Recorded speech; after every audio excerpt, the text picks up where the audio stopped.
We're like, okay, we're going to put a $100 million facility up. Check.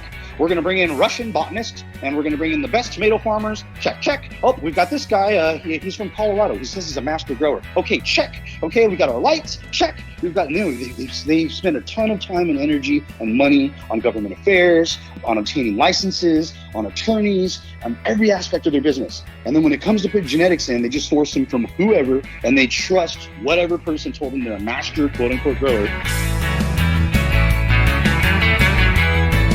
From MJBulls Media, it's the Raising Cannabis Capital Show.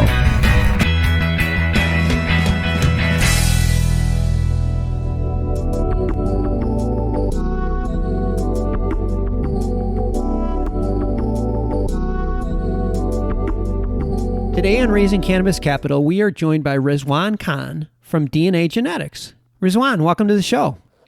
Hey, Dan. How you doing? Doing great. I am really excited to finally have you on the show. We missed each other at the MJBiz show, and I have so many questions for you. But let's start off by telling our listeners a little bit about DNA Genetics. Over 15 years, you guys have developed genetics, and you have won over 200 or more awards in all different categories at prestigious cannabis events around the world, making DNA Genetics the global standard for breeding and growing best-in-class strains. Let's just start this off with your company story. It's such a great story, and it's so cannabis. Yeah, absolutely. So it's interesting. A lot of times these things grow from necessity.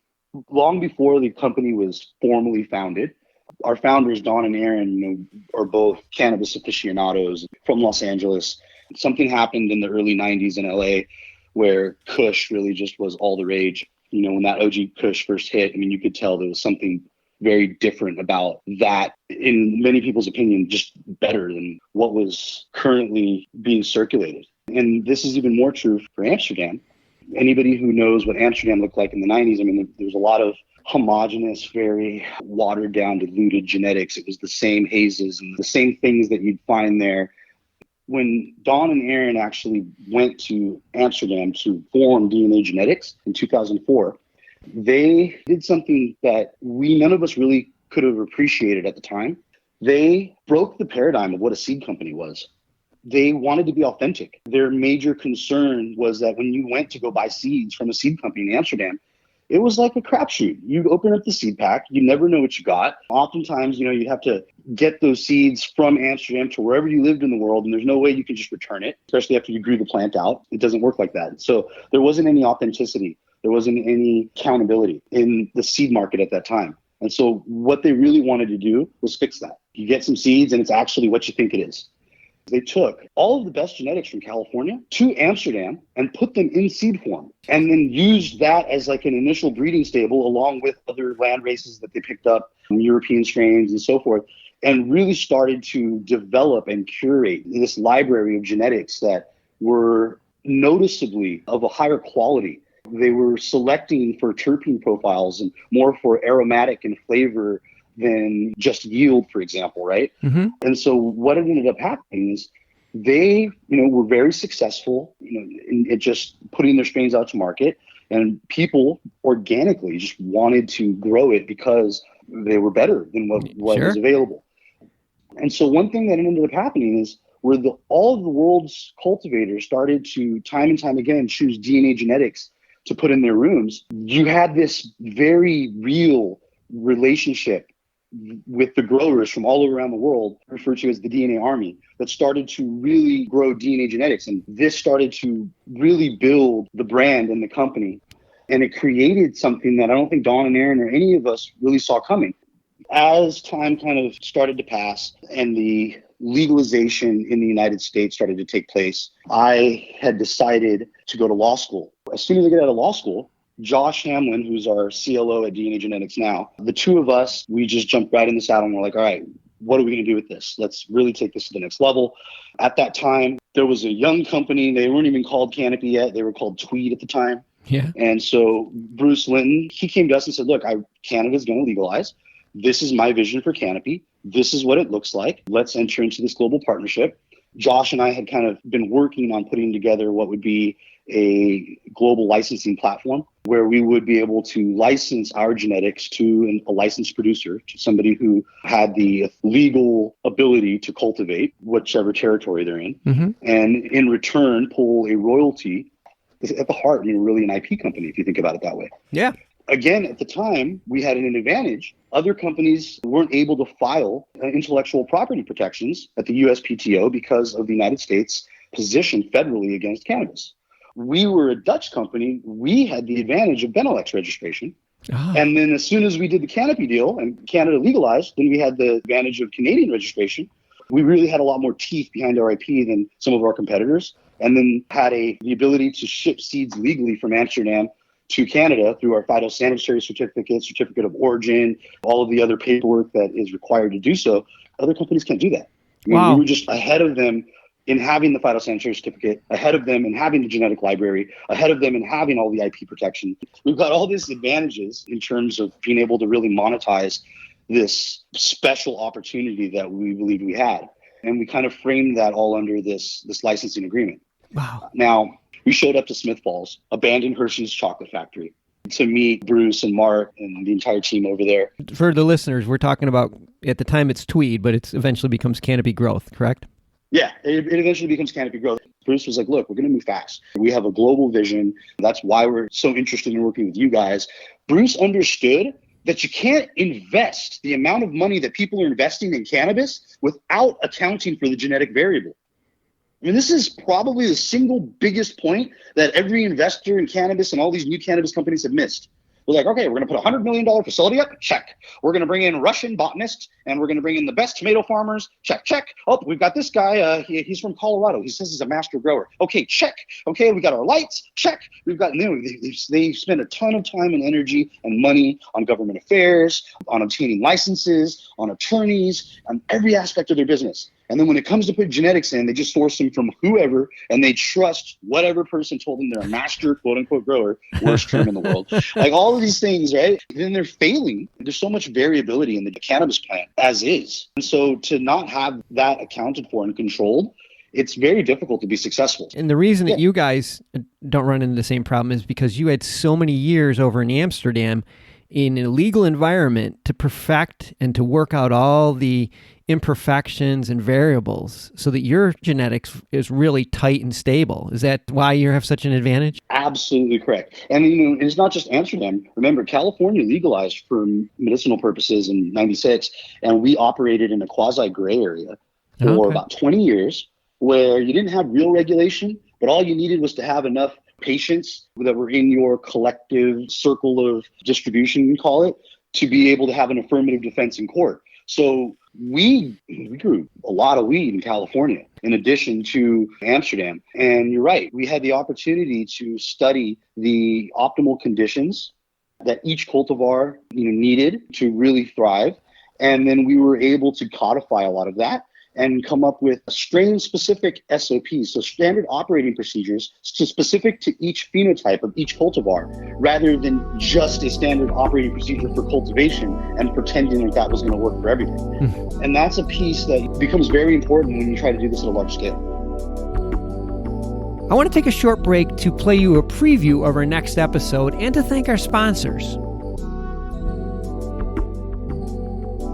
Taking a liking to this product idea of being able to celebrate with a joint in your cake. And through that network, I was invited to Snoop's compound in LA to have a birthday cake with 20 birthdays, and I got to carry it out and sing happy birthday to him, which was one of those once in a lifetime opportunities that you can't really fathom it until after it happens and you see a picture or video, you're like, wow, I just sang happy birthday to Snoop Dogg. Tune in on Thursday to hear Michael share from Aria Brands.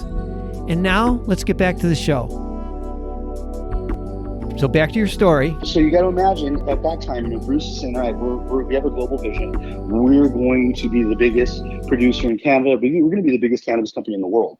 And we said that we're going to be able to provide you with, obviously license to the brand, which has an incredible reputation, but then also make sure that we can get your product to a point where we can all sign off on the quality. And you fast forward a little bit, and Canopy sets the standard in terms of market cap of what a cannabis company is And we were the intel inside that helped get them there. Yeah. And so it was amazing to see, the success that we had together. And then it became, okay, well, now let's replicate it. And, a lot of people started paying attention as well. So as you can imagine, we started to entertain discussions about taking our company public and going out to getting our own boat out into the water and what that would look like. And because a lot of people were very fascinated by our business model. It's really strong in terms of the minimal amount that we need to put out to get the job done. Mm-hmm. It's an IP company. You got to really think of it like that. It's an incredible opportunity for everybody. And I think that's what kind of prompted the reformation of the company.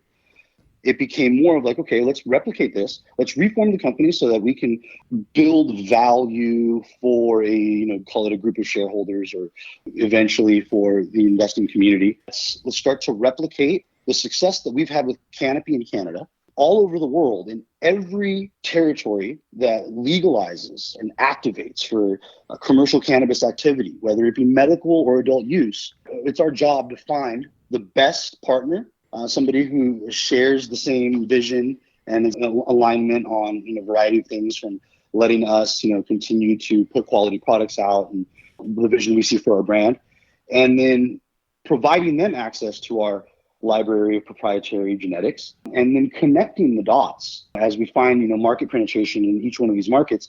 And so since the initial Canopy deal, we signed an extension for an additional 5 years with Canopy because it's just going so well for both of us. Mm-hmm. We also signed a deal with them for Jamaica, and then also for some a couple key European territories. Yeah. And then really started to hit the States hard. I mean, we got Nevada, Arizona, Oregon, Massachusetts. When I'm listening to this story, it so much reminds me of the software/hardware story where IBM and Compaq, all the computer companies are making, and then they say, well, we need some software. Let's just get some software in here. And Microsoft goes, oh, yeah, we'll build that for you. No big deal. It's exactly what it is. I mean, there isn't a better analogy. You guys are going to be Microsoft someday. They're going to be looking back and saying, oh, cultivation facilities, they can do it. We can build those anywhere, but we can only use these genetics. That is so cool. If we want to be successful, recently there was a scenario where we walked into a massive facility, massive greenhouse. Like we're talking about 10 acres in greenhouse of flowering canopy, and they were having incredible problems. And they were doing their best. They brought in what they thought were experts and thought that they had accounted for every variable. And as soon as we showed up, we were able to take them from production numbers where they were getting a little over a pound of light to 3 pounds of light, almost 4, and the quality of their greenhouse flower better than even the indoor flower. So all of a sudden we were able to flip their entire operation into an incredibly attractive model. Pulling in tons of revenue, the bottom line increase. And as opposed to what it looks like when you cut the 3.5 pounds back down to 1.5 pounds, and the quality from better than anything in the market to something that you don't even feel comfortable releasing. And it really is that big of a range. And it's really awesome. Really proud to be able to make people that successful. Well, you've done a lot of things that are sort of cutting edge. In addition to the genetics, also putting together a business model and in the licensing agreements, and all that is the framework that has got you in a position, like I said, the Microsoft position. And we could go on and on. I wish we had more time on the show to talk about this stuff, but I know what right now all of the people that are listening are saying, is there ever going to be an opportunity for people to invest? I know you talked about going public, but prior to that, are you in any capital raises right now? Are there opportunities now or in the future that you can talk about? That's a great question. There was an initial round when we reformed the company, and then we were looking at possibly going and doing another raise. But obviously, there are a lot of factors. You look at what your plans are in terms of spending the money, whether there are hard assets that you want to secure. In addition to being this genetics company and really being an IP company, we're from California. So we have a landmark in Amsterdam. Do we want to drop another brick and mortar in LA? So a lot of the question of, is there going to be another raise or another opportunity to invest, really would depend on how fast we want to grow and in what direction. The other thing too is the markets as of late have been just absolutely volatile and just horrible. There's a major consideration do you want to jump into the storm? Do you make a decision to jump in? And it's, I mean, as a fiduciary, then I think that would be kind of irresponsible to say, hey, these market conditions are horrid. Let's get out there. Yeah. There isn't a rush, I guess you could say. We've got a strong company, a strong team, a strong model, and are healthy all around. So I don't think that there's really a need for us to go grab capital, unless we actually need it. If you're profitable right now, why give it up? Why give up any equity? Right. Yeah. Well, when you do, you got to come back on the show, because that's going to be a time where everybody is going to be waiting for that opportunity. Oh, absolutely. Things move so quickly that I firmly believe that there will be opportunities, and I'm really excited about getting to that point. Again, it's one of those things everybody has to watch closely, because the window's open and close. Most people that are doing something that's valuable, they're oversubscribed before they even tell anybody really that they're opening the round. Yep. That's the difference, because when you're not exciting and people don't really like or buy into what you're doing, it becomes really difficult, especially if you're doing the same thing everybody else is doing and they're all losing money. Well, those guys can't raise money, to save their lives. Look, the announcement a couple of weeks ago of Bruce coming in as an investor to DNA, that alone, as you can well imagine, drummed up quite a bit of interest from prospective investors, from just people that are watching in the cannabis industry. I mean, when he jumped out on a series of talk shows with that T-shirt that had the 5 companies on it, and that was prior to the deal, us even announcing the deal. It was one of those things where it's like, boom, it lit a fire. I'm really grateful to be one of those few companies that everyone's still talking about and interested in. Now it's just, really important to make the best decision moving forward for everybody. And I think we're in a good place, and we're going to do that. When you do, we'll definitely have you on. Everyone, all of our listeners, this could be viewed more as a teaser episode, because there isn't an opportunity today. But I have a feeling one will be down the road. And if you want any information, we have all of DNA Genetics information in the show notes, and we'll also have it on the MJBulls website. So, Rezwan, thanks for being on the show today. This has been really informative. Thanks, yeah. Anytime. Exciting stuff. Wow. Keep it up. Thank you. We'll talk soon.